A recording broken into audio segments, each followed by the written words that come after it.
reading through Michael Jordan's book autobiography here, and I don't care about sports, but Michael Jordan is the best of all time in terms of athletics, the most competitive, and his life story is fascinating. While reading the book, it got me thinking about a lot of athletes, musicians, actors, peak performers going broke, okay? And this is something I covered in my video on being a producer, not a consumer. A lot of those guys, they still have a consumer mentality. They just hit it big. Same thing happens with lottery winners, right? They are not accustomed to producing more than they consume. They've not taken on the mindset of an entrepreneur. They've not built a business from scratch and developed that mental toughness and that financial discipline. Okay, that's a part of it. Another part is the bad deals that a lot of these guys find themselves into. It's some crazy number, like 80% or 85% of football players are broke, 5 or 10 years out of getting out of the NFL. And part of that is getting into bad deals with bad people. Okay, so you've got your money manager, right? And he puts you in touch with his accountant, and those two guys are handling all of your assets. Okay, a couple examples of those are like Nick Cage and Johnny Depp being swindled for, I don't know, $50, $100 million. This type of thing happens all the time because they're not watching their money. They're letting some other guy watch their money. And they're getting reports from that guy's accountant. And they're both peeling off the guy. This happens a lot with guys who aren't financially savvy or financially literate, but they've got these big paydays from a particular skill that they have. Okay, the lesson there is they're not watching their money, and that's a big mistake. I would never ever let someone else manage my money.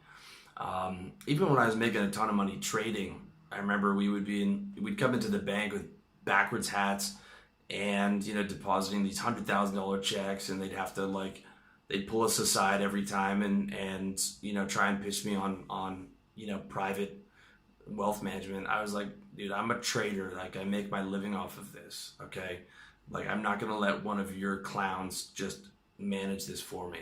And he thinks he's gonna know better about the markets than I do. And second of all, I was like, I understand these markets. I'm not putting my money in there anyways. But it was like every time we deposited a check. So I think that happens a lot to guys who are peak performers, is they think they have to listen to these people, right? Oh yeah, well, we'll take care of that for you. Okay, I would never let someone else manage my money. That's not to say I wouldn't invest in my buddy wants to do real estate out here, and he wants to develop do joint ventures and maybe put it into a fund and then manage that on Airbnb and stuff like that. And that's something I might do in the future. But in terms of just giving someone my money to manage, I mean, there's zero chance I would ever do that. There's zero chance you should do that. If you do want that advice, like a fee-based advisor who's not tied into the particular product, the financial advisor in your bank is tied to those products. I mean, my mom's advisor was trying to sell her Leisure World, the stock, and I had to go in there and scream at the guy. I mean, she's in her 70s now, and he's trying to push her into these garbage stocks and stuff like that. And I've been going back and forth with her. I was like, this guy does not necessarily have your best interest at heart. Okay, he's tied to those products. He gets a commission. So, I'm talking about not a financial advisor. That's a broker. Okay, and he's getting a commission on that deal. I'm talking about there are fee-based guys who will sort of assess your situation, assess what you want to get out of it, and that you're paying for that specific advice. They're not tied into what they're selling you. They might have a connection in that, but if the guy's ethical, he'd tell you if he gets a commission on that. I also think that's going to be a big market in the future as people start to smarten up. That whole investment industry is going to be disrupted in a massive way for the good, in my opinion. Okay, but I would always make sure you have the sole access to your bank accounts. If you're buying real estate. You have the title. You're not just letting someone manage that for you and not watching it like a hawk. That's insanity. That's absolute insanity to me. Okay. And it's not just peak performers.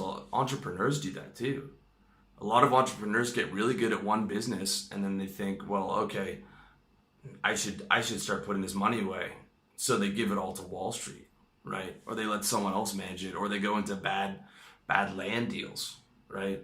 Dude, a lot of guys who make a lot of money, like I'm telling you, 80% of them would have just been better having that money sitting in a savings account. Like seriously, just having it sitting. That $100 million you made from basketball, just let it sit in the savings account. Okay, you're losing 3% a year on inflation, but I mean, so many of these guys go broke. So many peak performers mess this up, including entrepreneurs, including guys who have some business savvy, but they don't have savvy in the investment realm. Another major problem is divorce and lawsuits. Okay. In Michael Jordan's book, he paid $160 million in his divorce. $160 million. I think they were married for 15 years or 20 years or something. He's married again now, by the way. And in the prenup, he says if the marriage ends, she gets $1 million per year. And if they're together for, this is what I've heard, if they're together for a decade, that goes up to $5 million per year of being married. I can't imagine how anyone would ever sign that contract. I mean, you already lost $160 million. That's insane. I can't understand how another human being would feel entitled to take $160 million from someone for being married to them and not being involved in the business whatsoever. I mean, that you hear this all the time, and it's like, dude, people are in jail for a decade for robbing a convenience store for $100, but you've got people who are literally taking $160 million from someone at gunpoint, right? At gunpoint, because that's what it's about. If he doesn't pay, he's going to be going to jail. Okay, I get that there are laws for, if the husband leaves or whatever, and the wife's been handling the children all the time and stuff so that she can survive. But I mean, $160 million, it's insane. Okay, you can't get legally married, guys. You just can't do it anymore. Cannot do it. 50% chance of divorce. The other thing is lawsuits. A lot of doctors have to, handle their assets, put their assets offshore in some type of a trust to protect against that. And if you're an entrepreneur, then you're facing some real business risk. Okay, that's another area that you have to protect. And then you've got taxes. Okay, you've got taxes. It's a big one. Okay, taxes is perhaps the biggest one. I mean, 30%, 35% a year taken away from you, and you compound that interest in a negative way. It's terrible. Okay, so all of those things need to be factored in before we get to appreciation. Before we think about like making money on that money. Okay, if you're gonna get rich, you're gonna get rich from that high margin business. Investing will help you get richer, but it's not gonna get you rich, dude. The stock market, if you invest in the S&P, if you buy a low MER index fund and get like 0.3% on that, or 0.3% management fees, or you buy the spiders or something, you would have gotten on average 8% a year. That 8% a year is not going to get you rich, man. Okay, crypto trading is not going to get you rich. That's actually probably going to bankrupt you. Having a small, bonds at 5%, medium yield bonds or 5-6% are not going to get you rich.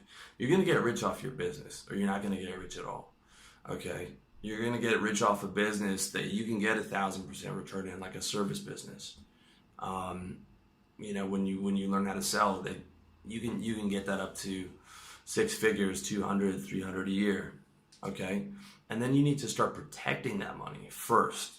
You need to protect that money. Okay, so if you want help, if you want advice, then use a fee-based professional who's not tied to any particular product. Like I like guys like Edmund from Flag Theory and Andrew from Nomad Capitalist, because they can help you get set up,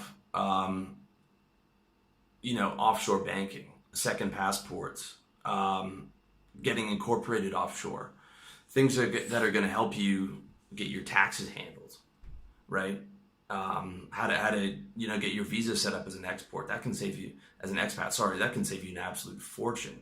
Just moving offshore, getting incorporated offshore, and all legally, okay? All this stuff, I would never advocate breaking the law in this area.